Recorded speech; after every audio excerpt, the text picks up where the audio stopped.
આજે બુધવાર છે તો બુધવારનું સવારનું મેનુ જોઈએ તો ટિંડોરા બટેટાનું શાક, મગનું શાક, દાળ ભાત રોટલી, ગાજર મરચાંનો ખમણેલો સંભારો વઘારો, સાંજે મકાઈ પનીરનું શાક, પપ્પાનું ખાલી મકાઈનું શાક, મારા મકાઈ પનીરના શાકમાં કિચન જેવો મસાલો નાખો, બધા બાકી બધાનું રેગ્યુલર બનાવો ને પરોઠા. ફ્રેન્ડ્સ આજનું મેનુ છે એ જોઈ શકો છો.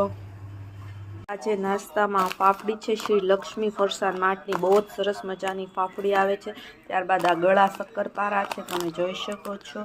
આ ભાવનગરી ગાંઠિયા છે, આ જીતેન્દ્રના A1 બિસ્કિટ ખાખરા છે, આ થેપલા છે અને આ બપોરના લંચમાં ટિંડોરા બટેટાનું શાક છે, તમે જોઈ શકો છો રસાવાળું. ત્યારબાદ આ તુરની દાળ છે, આ મગ છે, તમે જોઈ શકો છો. આ ભાત છે, ત્યારબાદ આ ડોડા છે એ બાફી લીધા છે. આજે મકાઈ બને બાદ આ મૂળા છે, આ ગાજર મરચાંનો સંભારો છે, ના ચટણી છે.